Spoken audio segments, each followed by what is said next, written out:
Hey guys, you start your journey in woodworking by purchasing dimension lumber from the big box stores, and you pay an arm and a leg, and you soon realize that you could get rough sawn lumber for a heck of a lot cheaper. But then you wonder, how am I going to make this dimensionally correct so that I can build something with it?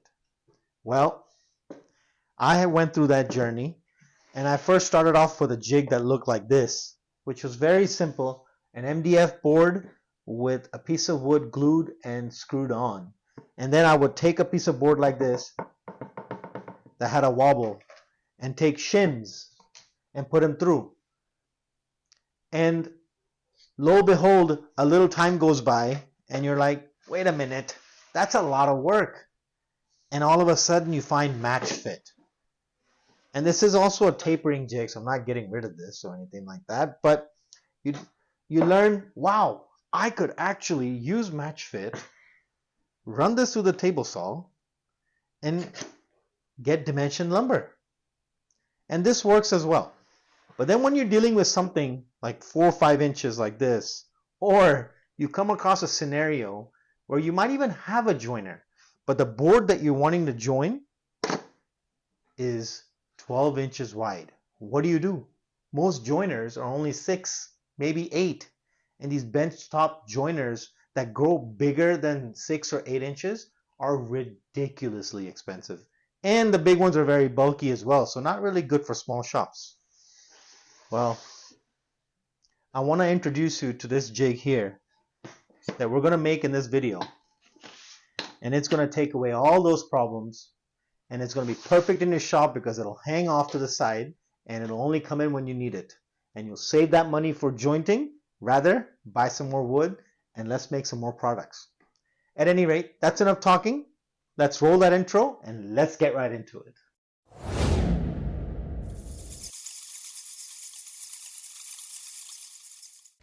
To start building this jig, we need to first start by altering the plans to make it fit my lunchbox style planer, which is 12.5 inches wide. And like I mentioned in the intro, there are other videos about this jig on YouTube, but they do not go into a tremendous amount of detail, which is what I plan to do in this video. Let's start with tackling the base, which needs to be dead flat because this is the reference surface that will be used to flatten the opposing side of the rough lumber that you're trying to join. This base is just a hair shy of 12.5 inches wide to ensure that it slides smoothly in my planer. The next piece we're going to cut is the upper base, which is 9 1/8 inch wide. Now this base is going to be made like a torsion box because it needs to be dead flat. This is why I'm using MDF, which doesn't alter its shape over time. Hang in there, it'll all make sense as we continue to build this jig.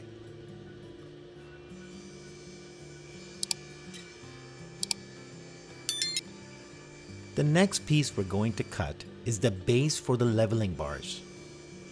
These are also made from 1/4 inch MDF, and after ripping the boards to 3 inches wide, I'm going to cross cut to get 6 of these pieces.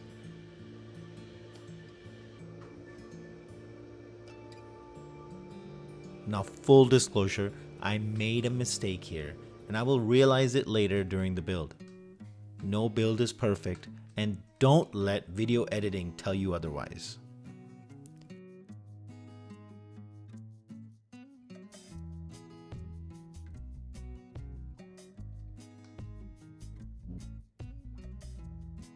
I should also mention, the number of leveling bars is really up to you.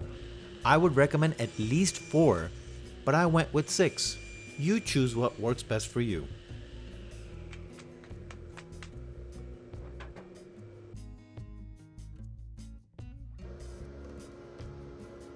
The next piece we're going to cut to size are these 1 inch wide strips that will get screwed to the first and last leveling bars. Now these 2 little strips are very important as it will help the rough lumber stay put and not move around while the workpiece is riding through the planer. Now I cut these to 8 inches wide, but they just need to be shorter than the width of your planer.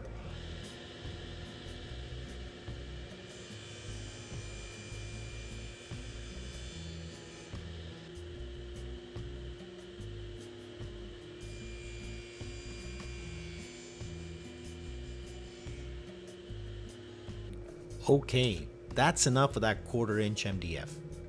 And just so you know, I've used two 24 by 48 inch boards.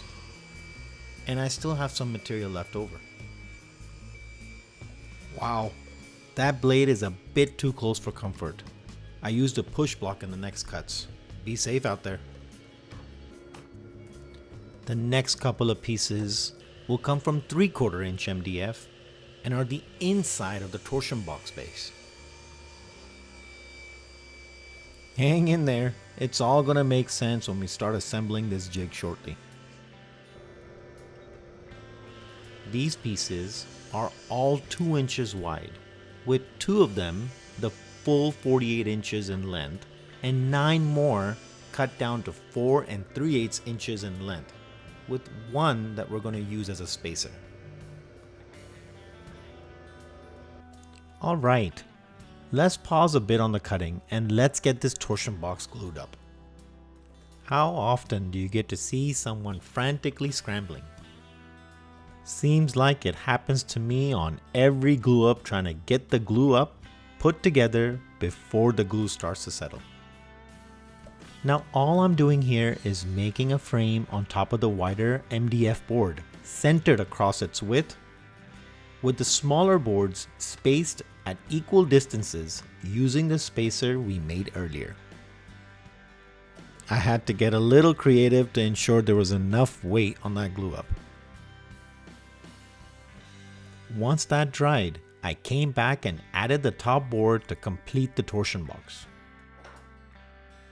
Now there are 2 things to keep in mind during this glue up. Make sure the overhang on each side is equal, and just be careful with the glue squeeze out. We need that smooth surface for the leveling bars to ride on. I tried to be as careful as possible, but still had a little glue squeeze out. Nothing a little chisel work can't handle though. Again with the weight, but in hindsight, this is the most action these barbells have had in a long time. Okay, while that glue up dries, let's get back to making a few more pieces that we need. Next, we need 2-inch knobs, and I chose to use some leftover 3/4 inch plywood for this, but just make sure it's either hardwood or plywood, not MDF. Now using a hole saw makes easy work as long as you do it correctly. First of all, add a backer board, which you'll see me do later, to ensure we don't get a tear out. And once you drill about 3/4 of the way through, flip the board so that the entire piece doesn't get embedded in the hole saw, which is a pain to get out.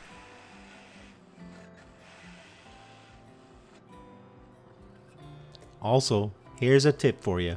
Spray the bit with a little bit of WD-40. The lubrication will help reduce the burning, and it will also help release the workpiece from the hole saw when the cut is complete. Now unfortunately, the hole saw will not leave your workpiece smooth, so a little sanding will go a long way. Okay, with the knobs taken care of, we just have a couple of more pieces to make. I hope you're enjoying this video thus far. If you are, please consider giving this video a like. And if you like this type of content, consider subscribing to the channel. Your support will go a long way for this small shop. Alright, the last 2 pieces are sliders and the leveling bar itself. Both of these need to be hardwood. Dare I say, these are the most important pieces, and I'll walk you through this in a bit more detail. Let's start by ripping a board to 1.5 inches thick. Next, we need to create a 1/4 inch rabbet in one of the corners. I did this by running the board multiple times through the table saw, slightly moving the fence each time. But this can also be done on a router table, whatever you prefer. Whatever makes you comfortable, but just make sure it's precise, as this is what the leveling bars are going to slide on.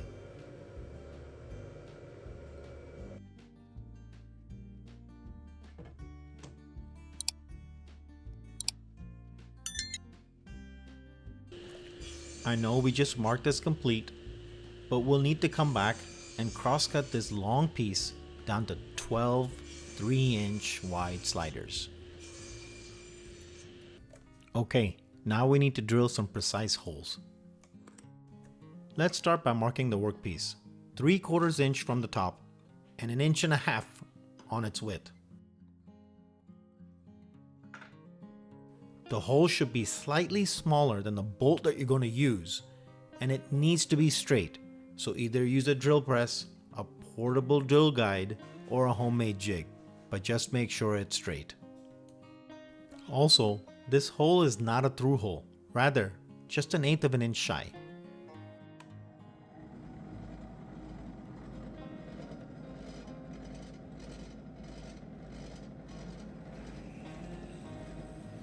And since this is not a through hole, you don't need a backer board because there's not going to be any tear out.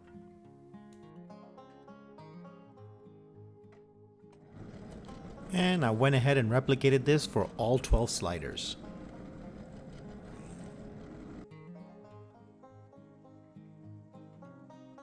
Next, we will flip the workpiece on its side with the rabbet on the bottom and drill 1 inch from the side and 1/2 inch from the bottom. Also, this hole is drilled in 2 parts. First, a shallow recess with a Forstner bit, which will fit the T-nut, and then a 1/4 inch through hole. Just remember, this hole can be slightly larger than your bolt, as it's controlled by the T-nut rather than the wood. Lastly, this hole placement is not as important as the other, as long as the 2 holes don't meet in the middle, or else one of the bolts will not work. I hope that helps. Okay, so the sliders are finally complete. Note that all 12 have the holes on top, but only 6 have the holes on the sides.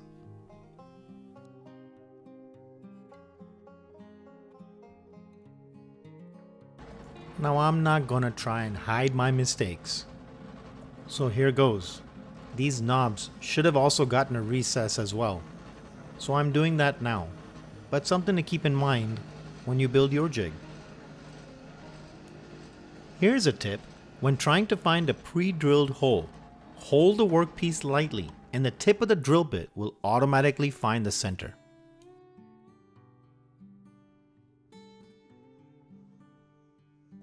Here's my second mistake. I cut the leveling bar base about 2 inches short.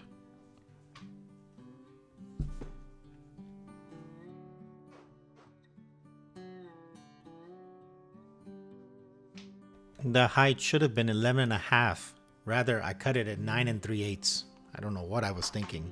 It's not a major mistake, but one to look after for when you're building your jig. Back at the table saw to rip at 3 inches and crosscut at 11.5 inches for 6 more. Thank goodness I had some MDF left over.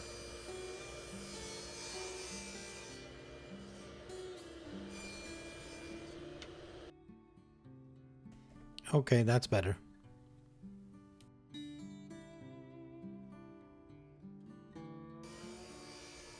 Alright, so the last piece that we need is 11.5 inch strips of hardwood, 1.5 inches wide.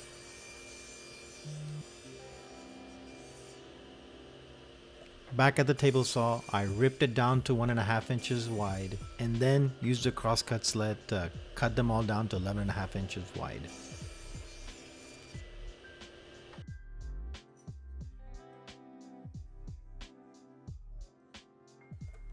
These are the actual leveling bars, and they will also need a through hole which will hold the bolt that will actually toggle the height of the leveling bar. Don't worry, it'll make sense in a little bit. But for now, note that these holes are 3/4 of an inch from the edge on both sides. And since it's 1.5 inches thick, it's 3/4 of the edge as well.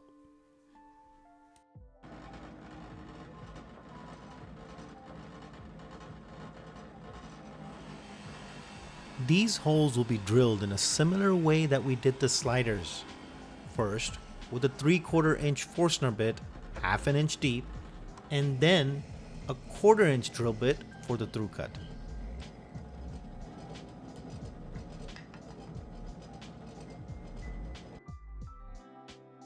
The last thing that we need to do before assembly is to cut out notches in the leveling bars so that the knobs that we made can sit between the leveling bar and the top of the slider base.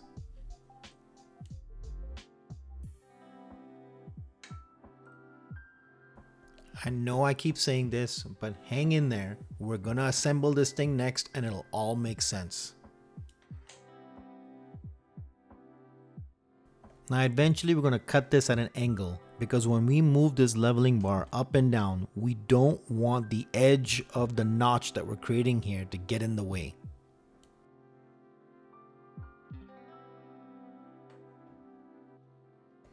We'll start this cut on the table saw by dropping the blade down to 3/4 of an inch and then running all the boards through.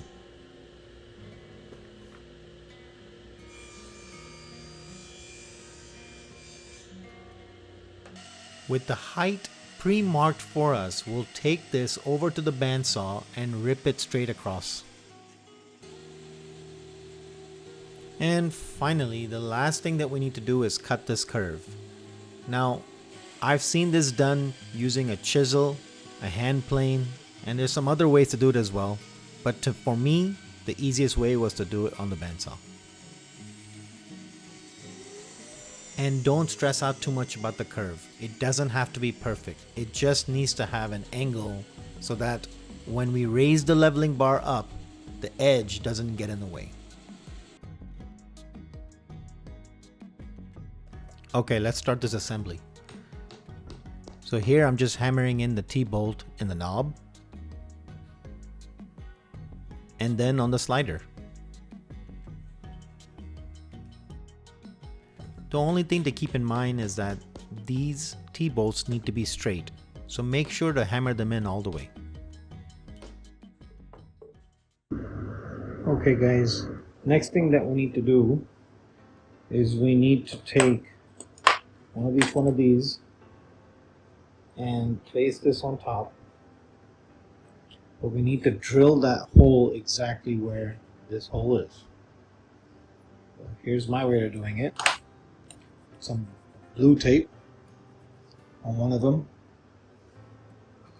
Take the screw that's going to go in and just start putting it in with your hand, and then I'll pop that hole, and then we'll cut the blue tape to be exactly the width. Now we'll simply peel it off here, put it on here, and now we know exactly where to drill the holes for the matches. We'll do that and we'll continue our build. Now this was a near disaster. Notice that the drill bit is not centered in the chuck. I noticed it when I turned it on and I corrected it before drilling the holes.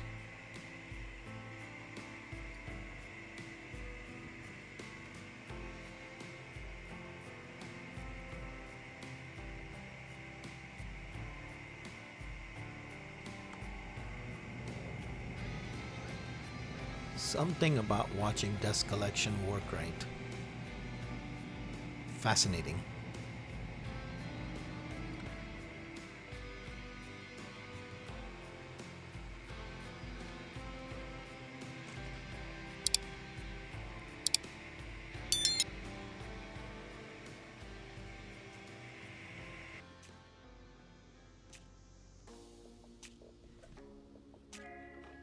Off camera, I just installed the thumb screws in 6 of the sliders, and now we're going to put this together. Just making sure that the hole on the top plate and the slider is aligned. We go ahead and screw in 4 screws to make sure this thing doesn't come apart.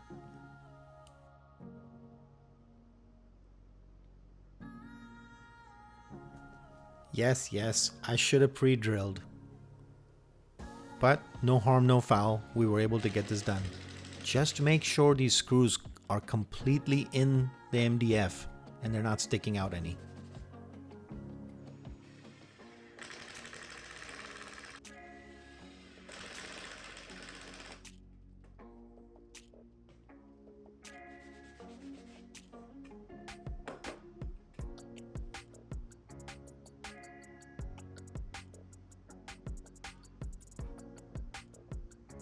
And your first look to see how these sliders are going to move.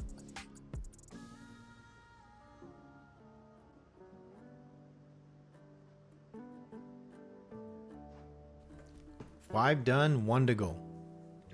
Now, just in case if you notice that your sliders aren't moving as smoothly as you'd like, grab a chisel or some sandpaper and sand away some of that rabbit to make sure it has enough space, and that'll allow it to slide.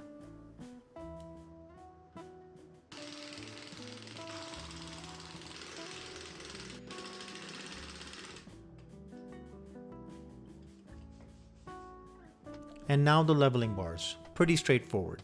Get the leveling bar, screw it into the knob, which screws into the base. Just make sure the top of that bolt is just beneath the leveling bar.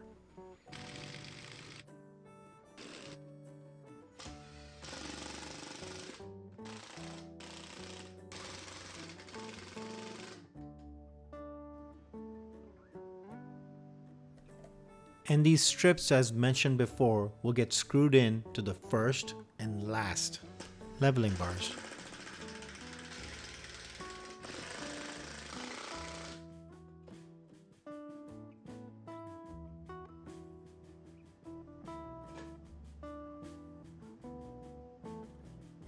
And here you finally get a first view of how these leveling bars will work.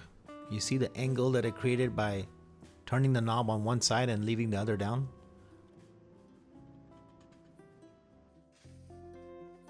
Now the last thing that we need to do is put sandpaper on top of each of those leveling bars.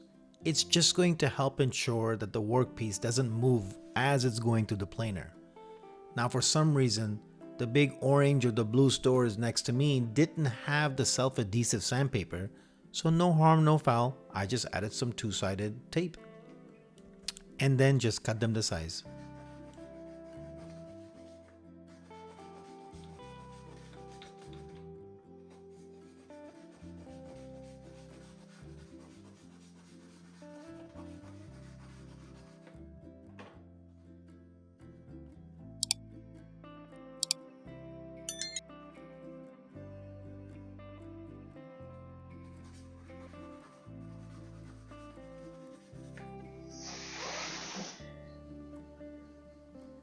The way that this works is that these pieces of wood here are kind of on, they're loose in, and then this raises up and it causes multiple points of interaction here.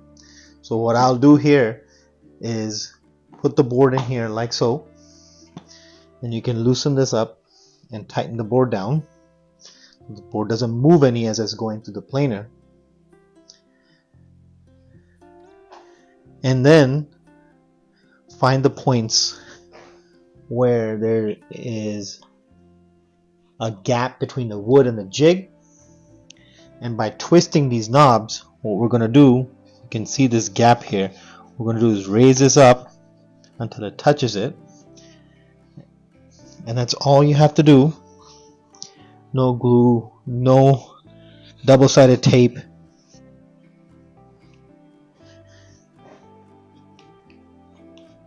And as you raise and lower these knobs, you're getting this board to be level. And look at that. All the move is gone. Now, as you would do on a jointer, you'll need to run the board through the planer a few times, each time taking a little bit off. And then ultimately what you'll have is a flat, straight surface that you can flip and run it without the jig in the planer to get two parallel sides, and thus reducing the need for a jointer in your small workshop.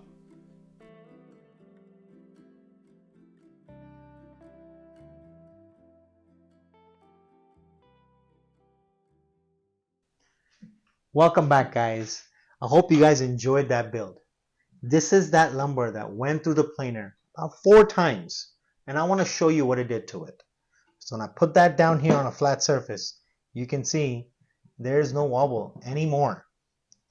So what I did was I ran it through it with the jig 4 times, and then I flipped the board over, took away the jig, and then I ran it so that it has a parallel side to it. You can see the difference in the wood here versus here. And to top it off, let me show you guys something else. So now all these rollers are all the way down. Come a little closer and take a look. Now my floor is not a completely level, but you can see that it's right next to that black line, right? When I take this and I put it here, not only is there no wobble, but the bubble's in the exact same spot. That means that we got this board completely level. I hope and I encourage you to take a leap and make this jig. And if you need any help, message me, put a comment below. I will make sure to respond. But I want this jig to multiply because it's going to help many woodworkers save money and get us back building more projects. Thanks again for joining us, guys. Have yourself a great day. Check out my other videos on my channel. Make sure to subscribe, and we'll see you guys in the next one.